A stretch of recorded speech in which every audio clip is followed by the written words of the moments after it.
ॐ भूर्भुवः स्वः तत्सवितुर्वरेण्यं भर्गो देवस्य धीमहि धियो यो नः प्रचोदयात्। महाभारत की इस अध्ययन कक्षा में आप सभी का स्वागत है।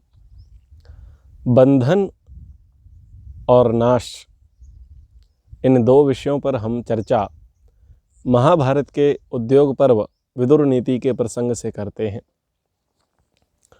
महात्मा विदुर समझाते हैं धृतराष्ट्र को और कहते हैं कि जो अपने कुटुंबी हैं, दरिद्र हैं, दीन रोगी हैं, उनके प्रति सदैव अनुग्रह करना चाहिए।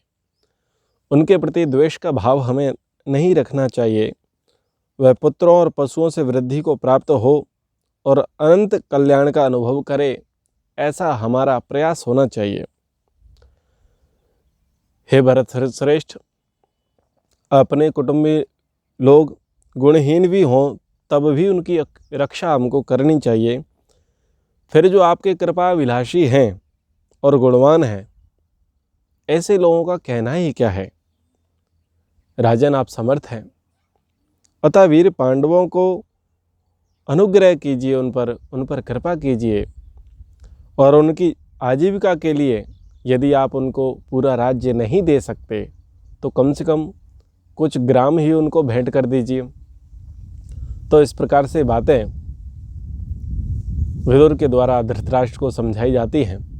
तो इस प्रसंग में बंधु कौन है और कौन बंधन में डालता है, इस प्रसंग का बहुत ही सुंदर वर्णन यहाँ पर किया। कह रहे हैं, संभोजनम संकथनम संप्रीतिश्य परस्परम जातिभिः सह कार्याणि न विरोधः कदाचन। हे महाराज, शास्त्रों का ऐसा कहना है, नीतिकारों का ऐसा कहना है, संभोजनम संकथनम संप्रीतिश्य परस्परम। अपने जो जाति वाले लोग हैं, अपने कुटुंब के जो लोग हैं, उनके साथ परस्पर भोजन, वार्तालाप और प्रेम करना ही कर्तव्य है। हमारा कर्तव्य है कि हमारा धर्म है कि हम उनके साथ बैठ कर के भोजन करें, आपस में बातचीत करें और प्रेम से व्यवहार करें, एक दूसरे के कर्तव्यों में सहयोग करें और उनके साथ हमें कभी विरोध नहीं करना चाहिए। आगे कहते हैं, जातयस्तारयन्तीः जातयो मज्जयन्ती च सुवृत्तास्तारयन्तीः दुर्वृत्ताः मंजयन्ती च। इस जगत में जाति बंधु ही तारते हैं। बंधु जो बांध ले, जो बंधन में डाले, वही बंधु बांधव है, जो बांधते हैं। हमारे जितने भी रिलेटिव हैं वो क्या करते हैं, हमें अलग अलग रिश्ते दे करके, अलग अलग उपमाएं दे करके, अलग अलग पद दे करके हमको बांधते हैं। कोई पिता कह कर के, तो कोई पति कह कर के, तो कोई पुत्र कह कर के, कोई पुत्री कह कर के, कोई माता कह कर के, तो कोई पत्नी कह कर के, कोई भाई कह कर के, तो कोई बहन कह कर के, कोई दादा कह कर के, तो कोई दादी कह कर के, कोई नाना कह कर के, तो कोई नानी कह कर के, तो और भी बुआ मामा आदि आदि वो पद दे देते हैं, शब्द दे देते हैं, विश्लेषण लगा देते हैं, हमारे नाम के आगे विशेषण लगा देते हैं और हमें उन संबंधों से वो सम्यक रूप से बांधते हैं। मतलब हम थोड़ा उनसे बंधते हैं और वो थोड़ा हमसे बंधते हैं। जैसे एक शब्द का प्रयोग होता है संबंधी, तो संबंधी समान रूप से बांधने वाला। प्रायः संबंधी शब्द का प्रयोग कई राज्यों में बेटी के पिता को अथवा बेटे के पिता के साथ जो होते हैं, जिनको समधि कहते हैं, उन समधियों को संबंधी प्रयोग किया जाता है शब्द। तो यानी कुछ वो बांधते हैं और कुछ आप बांधते हैं, दोनों मिलजुल करके एक दूसरे को जो परस्पर बांधने का काम करते हैं वो होते हैं संबंधी। तो जैसा कि शब्द ही है बंधु, बांधव, यानी जाति के आधार पर, कुल के आधार पर, रक्त संबंधों के आधार पर एक दूसरे को बांधने वाले होते हैं। तो पारिवारिक संरचना, सामाजिक संरचना और जाति कुल की संरचना तब ही है कि जब हम परस्पर बंधें। और बंधने के 3 आयाम दिए कि जो एक साथ भोजन करते हैं, एक साथ वार्ता करते हैं और एक दूसरे से प्रेम करते हैं, तो बंधन बनता है, मजबूत बनता है। और यदि साथ में भोजन नहीं करेंगे, साथ में वार्ता नहीं करेंगे और प्रेम पूर्वक व्यवहार नहीं करेंगे, तो वो बंधन शिथिल हो जाते हैं, छूट जाते हैं। आप देखिएगा कि जिनके साथ भी हमारे भोजन और वार्ता के और प्रेम के संबंध होते हैं, वो हमारे घनिष्ठतम और निकटतम हो जाते हैं। वो रक्त संबंधों से भी कहीं आगे बढ़कर के हमारे आत्मीय हो जाते हैं। लेकिन जिनके साथ ना हम भोजन कर रहे हैं, ना हम उनके साथ वार्ता कर रहे हैं, तो प्रेम तो वहाँ बहुत दूर की बात है। ऐसे में भले ही वो जाति की दृष्टि से, कुल की दृष्टि से हमारे पारिवारिक जन ही क्यों ना हो, वो भी हमें अजीब से लगते हैं, पराये से लगते हैं। तो अपनत्व बनाए रखने के लिए कोई भी रिश्ता, कोई किसी भी संबंध में प्रगाढ़ता लाने के लिए, उसको लंबे समय तक चलाने के लिए आवश्यक है 3 वस्तुएं कि आप साथ में भोजन करें, वार्ता करें और प्रेम पूर्वक व्यवहार करें। इनमें जितनी कमी आएंगी उतनी दूरी बढ़ती चली जाएगी। यदि साथ में भोजन नहीं करेंगे तो दूरियां होंगी, परस्पर वार्ता नहीं करेंगे, बातचीत नहीं करेंगे तो दूरियां हो जाएंगी। और जो प्रेम का रेशो था, वो रेशो धीरे धीरे छोटा होता जाएगा, कम होता जाएगा और एक दिन वो लुप्त प्राय हो जाएगा, सुसुप्ति अवस्था में चला जाएगा, नष्ट हो जाएगा। तो परिवार जनों के साथ, प्रेमी जनों के साथ ये 2 कार्य सदैव बंधुओं को करना चाहिए। पहली है भोजन की स्थिति और दूसरी है वार्ता की स्थिति। तभी आपका प्रेम, आपके संबंध चिरस्थायी रह सकते हैं। तो ये तो परिवार के संबंध में, बंधुओं के संबंध में और जाति वालों के संबंध में, जिनके साथ हमारे आत्मीय रक्त प्रेम संबंध है, उनके संबंध में बात हमने यहाँ पर कही। तो कह रहे हैं कि इस जाति में, इस जगत में जाति बंधु ही तारते हैं और जाति बंधु ही बंधन में डालते हैं। तारने वाले जो हैं, जो इस भवसागर से तारने वाले हैं, उन तारने वालों में महती भूमिका यदि किसी की है तो वो जाति वालों की है, अपने कुटुंब की है, अपने रक्त प्रेम आत्मीय संबंधों की है। और यदि कोई डुबोने वाला है तो उस डुबोने में भी महती भूमिका निभाने वाले भी यही हैं। तो उनमें जो सदाचारी हैं वो क्या करेंगे? तारने का काम करेंगे, हमें प्रोटेक्ट करेंगे और हमारी प्रोग्रेस करेंगे। और जो उसमें दुराचारी हैं वो सदैव डुबाने का काम करेंगे। यानी परिवार में नाम रोशन यदि होगा तो नाम रोशन सदाचारियों के कारण होगा और नाम की जो बदनामी होगी वो दुराचारियों के कारण होगी। तो कहीं ना कहीं हमारे प्रमोशन और डिमोशन में, हमारी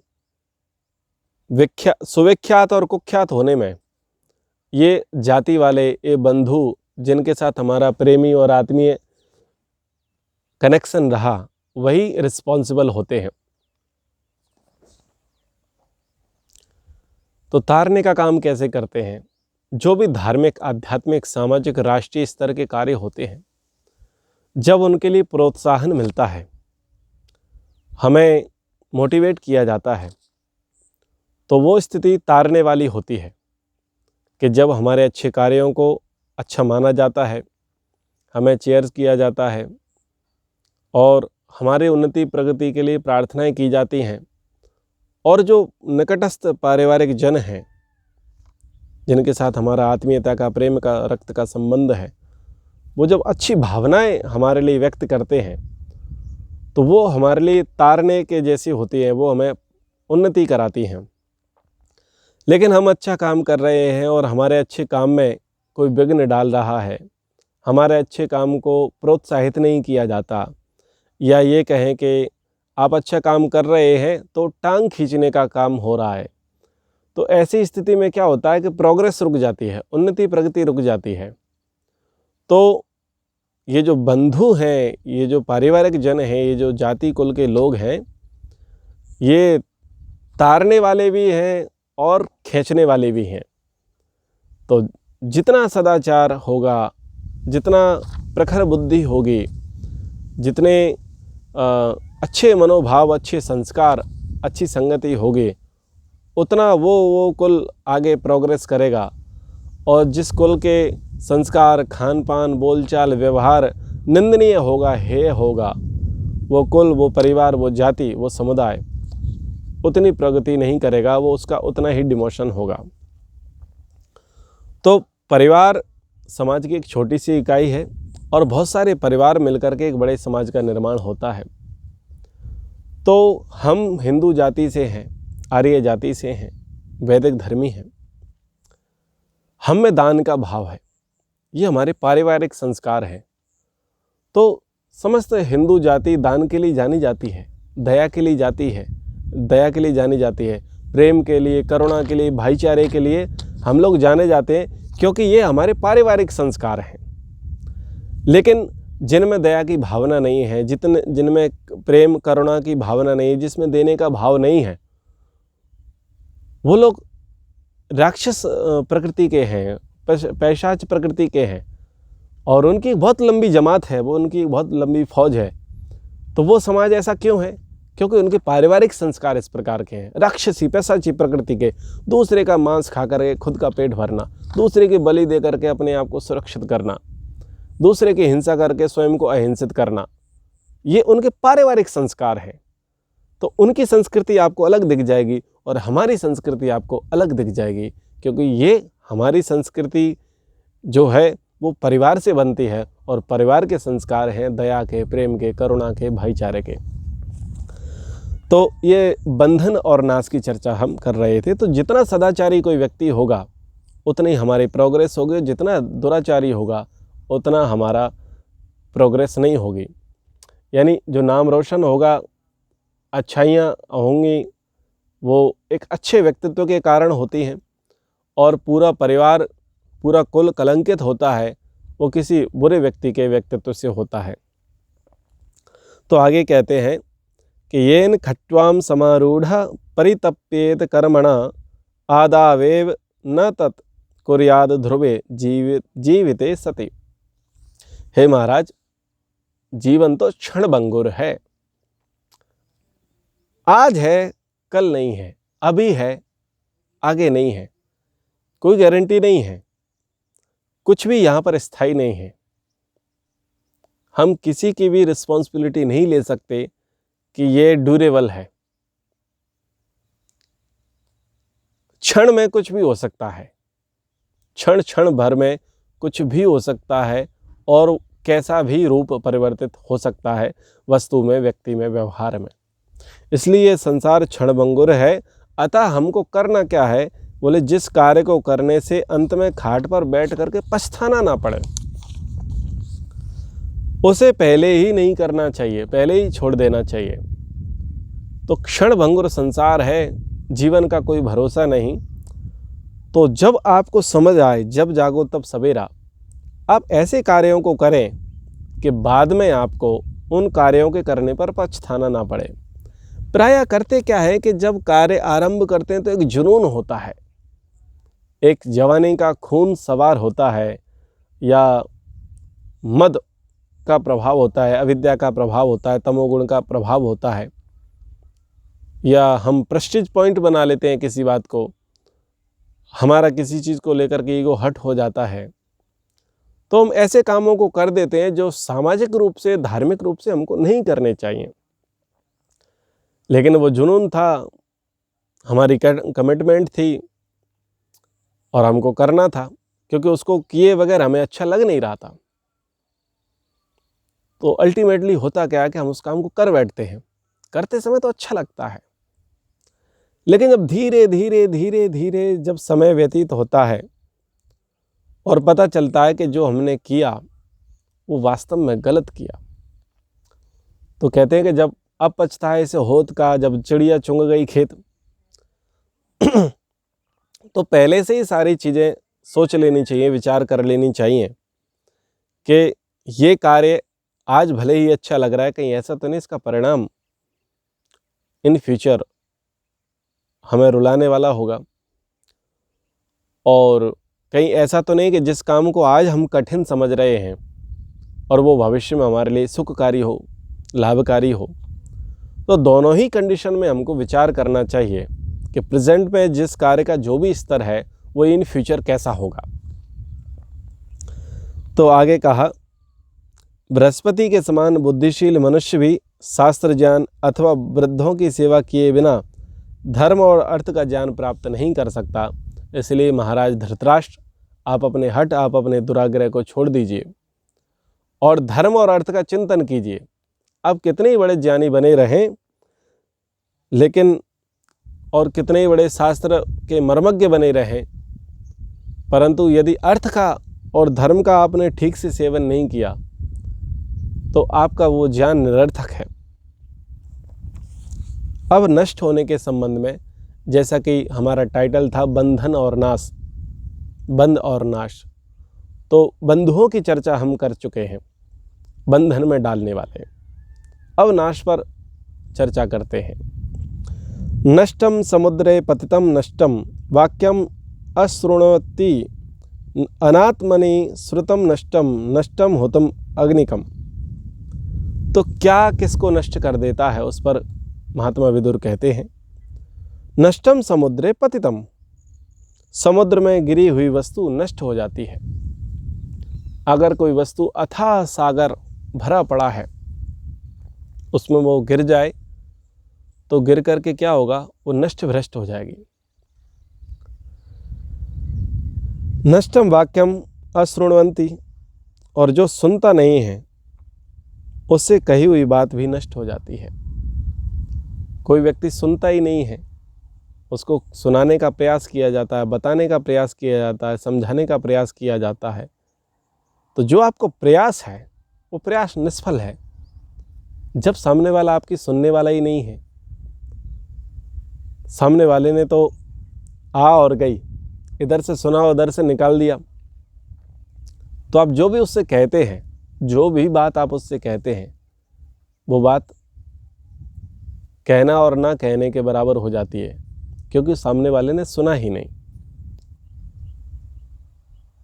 आपकी बात को सुनने को उसने प्रायोरिटी नहीं ली, तो आपने जो बात कही उस बात का महत्व, मूल्य घट जाता है, यानी वो बात नष्ट हो जाती है, खत्म हो जाती है।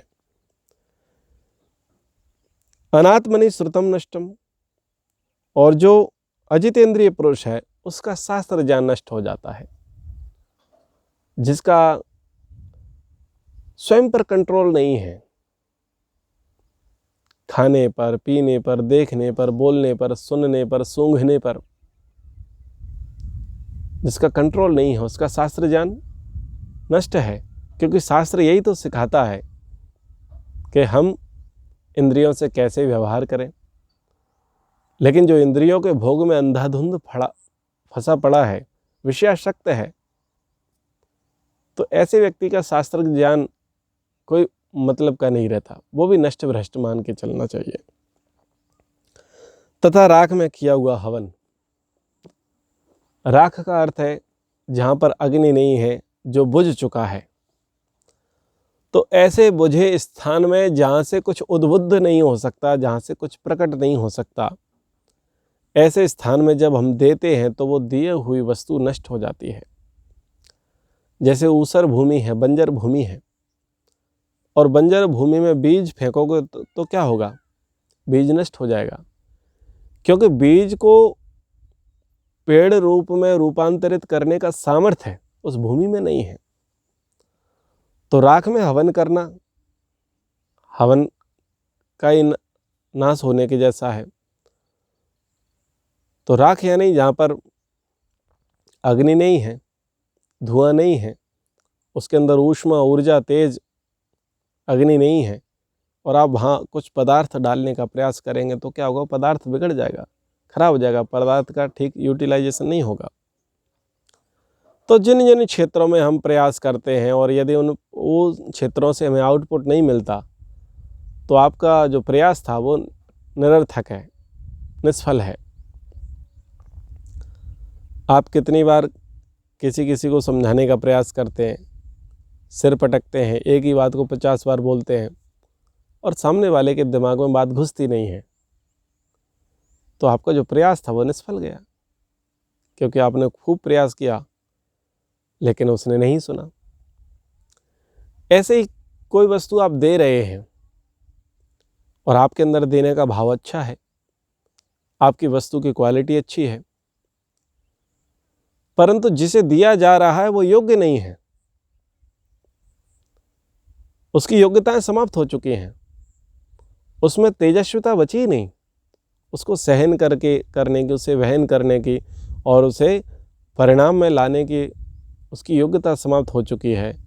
तो ऐसी जगह पर जो देंगे वो दी हुई वस्तु का ही अपमान है, जैसे कि राख में हवन करना। तो ये यहाँ पर इन्होंने कहा। आगे क्या है, अकीर्तिम विनयो हंति हंति अनर्थम पराक्रमः हंति नित्यम क्षमा क्रोधम आचारो हंति अलक्षणम। महात्मा विदुर कहते हैं कि हे राजन, विनम्रता अपयश को नष्ट कर देती है। जो व्यक्ति विनम्र है और यदि उसका किसी कारण अपयश हुआ है, उसकी कुछ बदनामी हुई है, उस पर कुछ दोषारोपण हुए हैं, उस पर कुछ कलंक लगे हैं, उस पर कुछ आरोप लगे हैं, उस पर कुछ आक्षेप लगे हैं, लेकिन वो व्यक्ति यदि विनम्र है, उदार है, तो वो सारे आरोप, सारे कलंक, सारे आक्षेप वो नष्ट हो जाते हैं, क्योंकि उसकी विनम्रता उसको धूमिल कर देती है, नष्ट भ्रष्ट कर देती है। पराक्रम अनर्थ को दूर करता है। अनर्थ कब होता है? जब हम समर्थ और सजग नहीं होते। जब समर्थ और सजग होंगे तो अनर्थ अपने आप दूर हो जाएगा। इसलिए हमें सजग रहना चाहिए, समर्थ रहना चाहिए, तो अनर्थ होगा ही नहीं। तो समाज में जितनी भी अराजकता आप देखते हैं, अनबैलेंस आप देखते हैं, उसका कारण ये है सामर्थ्यवान ना होना। तो सामर्थ्यवान बनेंगे तो यानी पराक्रमी होंगे तो कुछ बुरा होगा ही नहीं। क्षमा सदा ही क्रोध का नाश करती है। यदि आप धैर्य रखना जानते हैं, आपके अंदर पेशेंस है, आप क्षमा करना जानते हैं, तो जो क्रोध है, जो रिएक्शन है, जो फ्रस्ट्रेशन है वो दूर हो जाती है, वो नष्ट भ्रष्ट हो जाती है और सदाचार कुलक्षण को समाप्त कर देता है। यदि आप सदाचारी हैं और फिर कोई लक्षण ऐसा है जिसको कुलक्षणों में गिना जाएगा, वो कुलक्षण भी आपके सदाचार के कारण, आपके सद्व्यवहार के कारण नष्ट हो जाएगा। तो बंधन और नाश, इन दो विषयों पर चर्चा हमने विदुर नीति के माध्यम से की। आशा है आप लोगों को ये प्रसंग पसंद आएगा। आगे भी हम बहुत से महत्वपूर्ण पारिवारिक, व्यवहारिक, सामाजिक विषयों पर चर्चाएं करते रहेंगे। आज की कक्षा को यहीं विराम। ओम